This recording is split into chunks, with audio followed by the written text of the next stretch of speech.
I am a hiring manager at a tech company and I was hiring for summer internships a little while ago. We had a guy, about 19 years old, applying for a summer internship between his freshman and sophomore years of college. It was a virtual interview over Zoom because of COVID. A minute or two in, when I was introducing myself, his mom came in and introduced herself and started talking about her son's work ethic. I thought it was a little strange. I said something polite about wanting to hear from him. She just didn't get the hint and kept coming into camera frame during the interview and interrupting her son to answer questions for him. I asked a few technical questions which he seemed to answer well and then cut the interview fairly short. I thought that was all over and done with until I'd gotten an email from a woman, a month later, asking about her son's application. She seemed offended he hadn't gotten an acceptance or rejection. It bothered me. I felt bad for the kid honestly. Way back when I was a teenager, my mom used to pull the same shit. But luckily she only did that when I was 15 and working for a day camp. Not when I was an adult applying for engineering jobs. But I felt like this poor kid was getting his chances ruined because his mom wasn't giving him the chance to apply on his own. I sent an email back saying I was not at liberty to send information about an application to anybody but the applicant. I also asked HR to send an email to the kid saying sorry, but we were not making him an offer. It is something we usually do, but his rejection email must have slipped through the cracks with all the COVID craziness. Anyway, after we sent that, I got a phone call from his mom. She had a forwarded copy of the email, and she was demanding answers. I said that I could not comment on the guy's performance in the interview to her as she was not the applicant. If he wanted to reach out to me, I was happy to give him some feedback. However, I could say that regardless of his performance, her presence in the interview took him out of consideration for the position. We were looking for an independent and self-driven person for the position, and for that reason, it is important to see an applicant speak for themselves, follow up themselves, etc. I also said that, as a piece of advice, every hiring manager I've met in my career who sees someone other than the applicant answering questions during an interview, following up on the applicant's behalf, etc., would also put their resume in the do not hire pile. Since, while the applicant may be skilled and motivated, they need the ability to demonstrate those traits themselves. She blew up at me over that, kinda cussing me out to the point where I hung up.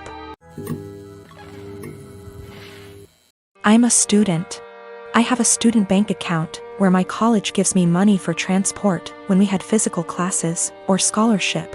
These kind of bank accounts have no fees, but are age restricted, can't have one if you're over 25, and need an overseer. When I asked the bank about it, they told me it's just a security thing, so I chosen mom because she's more tech savvy than dad. Well, through some incredible luck I managed to get only top grades last year, so I was awarded a study scholarship. Great! I've been saving it up, looking forward to worldwide Black Friday, eyeing an amazing drawing tablet.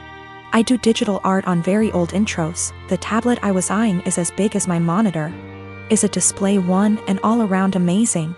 Black Friday rolls in, and Amazon, closest to me, has it in stock at an amazing price. A price I could afford. I was so damn happy, I ordered it. Then I got a notice that the bank refused the card. I emailed Amazon, their customer service is so fast, and we went over the card details and such, making sure it was all right. It was, and they advised me to call my bank. It was odd, I had bought things online in the past with this card and it went through. I had enough money for it, even extra, so I thought maybe they had technical difficulties. But it was too late in the day to call, and they don't work weekends, so I left an email. Only to find out today that for big transactions they ask for agreement from the overseer and that mine canceled the transfer. I was like WTF and confronted mom about it, who throughout the weekend acted oblivious. And she told me that of course she couldn't let me throw money on something I don't need, and that I wouldn't have money for Christmas presents if I bought that. Then she had the audacity to ask me what I was planning to get my family this year. I told her that they won't get anything more than a bread shadow from me, and I went to my room and cried on the carpet. I missed out on the offer. I can't afford the tablet anymore, and it's all because mom wanted Christmas gifts. And no, I won't get her anything. Last year she got me a blouse too small for me that she later took for herself. She can gift herself this year too. Bread shadow, expression for nothing in my language.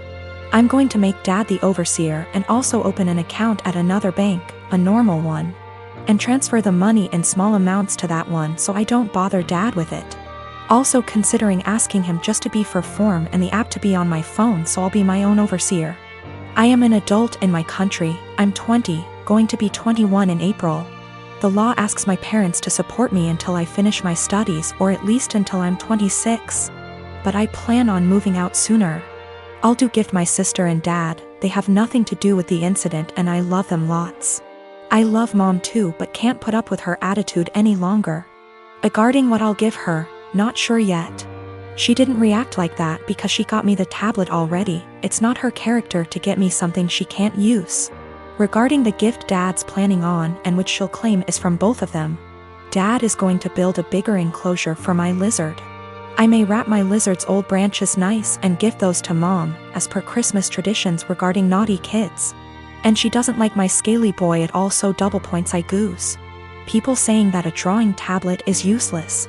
But the question was if I was an A for the way I reacted and my decision to not give her a gift anymore. As it's my money, I literally can do whatever I wish with it, and a display drawing tablet is incredibly useful for an aspiring digital artist as myself. When my sister, Annie, was 18 and I was 21, she got pregnant and had a daughter, Sophie. She developed what we believe was postpartum depression, but was never diagnosed as she refused therapy. When Annie's school started up again, our mother took on all childcare of Sophie. As Mom took on more childcare, Annie seemed more like her old self, happy, outgoing, generally mentally healthy. Then within 6 months of Sophie's birth, Annie got pregnant again with another girl, Laura, and the cycle of PPD symptoms. Mom taking over, and Annie's mood improving repeated. When Laura was 2 and Sophie was 3, Annie decided to move out of our parents' home, alone, and said she wanted our parents to adopt / raise her daughters. They said no. Annie said she couldn't take care of the girls as she had her own life and being a parent made her miserable. My husband and I already had 4 kids of our own. We'd bonded with the girls, and we had the resources for 2 more. So we offered to take them in, and Annie let us legally adopt them before moving about 8 hours away. It's been about 5 years, and the kids are doing well. It was a rough start, but we're now a stable, loving, healthy family unit. Sophie and Laura are 7 and 8, and Annie has recently lost her job and had to move back in with our parents. Annie has now asked for custody of Sophie and Laura. I'm writing custody like that because it wouldn't be custody in the legal sense. As she willingly surrendered all legal rights to the girls and can't get them back, we checked with a lawyer. However, Annie wants the girls to live with her. Initially she said she wanted them full-time and to legally adopt them back from us, which we obviously refused. Then she offered a compromise of alternate weeks, so 50 / 50 custody. Again, we refused. Given her insistence, we don't even want her around Sophie and Laura. So we've not been going by my parents' house as we typically do. It's been a month of constant badgering, insisting we let Annie bond with her daughters and allow her to at the very least take them for overnight visits, saying that Annie had PPD 5 years ago. And now she's ready to be a parent. I've responded that we are not babysitters, we are Sophie and Laura's parents. They're in a good place and this will be detrimental to all 6 kids. And Annie doesn't get to step in now when she never stepped up in the first place. The response from my parents and Annie is that I'm being unsympathetic to her PPD and I should let her at least have a chance, rather than deem her unfit without giving her a chance to prove herself. Plus, given that we already have 4 kids other than them, Sophie and Laura could probably do with a smaller household, and saying we're being unreasonable for not allowing Annie to bond with her kids. My partner has been through a lot. We had been dating for 2 years and planning a life together when she was diagnosed with cancer. At the time she was in school for a dual graduate degree program and managed to finish it. Treatment was rough on her and she struggled a lot through it, and hasn't done well mentally dealing with the unfairness of it all. How different her body is after surgeries, and the fear of it coming back. All perfectly understandable, and I've been as supportive as I can throughout it all. Now all that said, She went into the graduate programs after we started dating, and one of the degrees was at a very expensive school for something that was only related and not required for the work she planned on doing, which would never pay very well.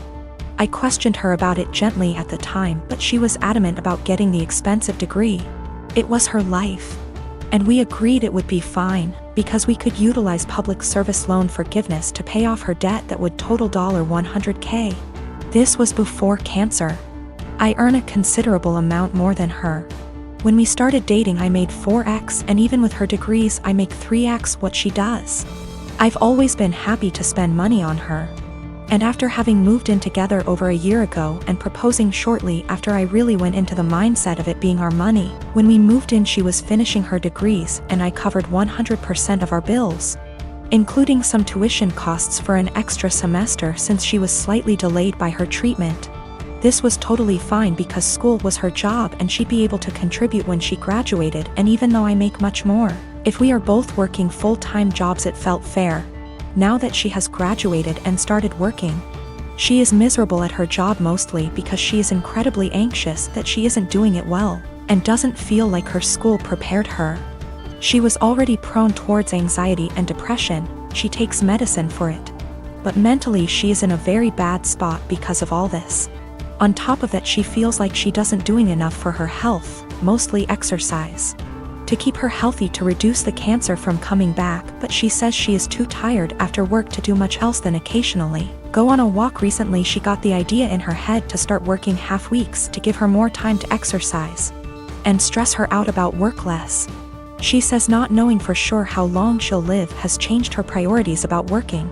Before all this, she was a pretty driven type of personality, working multiple jobs. But working part-time doesn't meet the requirements for public service loan forgiveness. We've talked about it extensively and she feels it is important for her to work part-time. But I am not very comfortable with the idea for many reasons. I get where she is coming from in her needs, but feel like she is looking for a quick fix to her problems. That puts us in a pretty big hole financially because she is so miserable instead of fully dealing with her problems. I'd be more okay with it if it was short term while she sorted through some things, but she says she just wants more time to exercise and be stress-free, so she doesn't know when that would end. I just feel like she is taking our relationship, which is already unbalanced, and asking to make it a lot more so, and solely because she is in a position to do so because of my job. We can financially afford it, but I haven't been able to come to terms about the disproportionality it would create in our relationship. P.S. My longtime partner wants to start working half-time to relieve her work stress and give her more time to take care of her health, but it makes me uncomfortable because she has $100,000 of debt and it would make our relationship very unbalanced.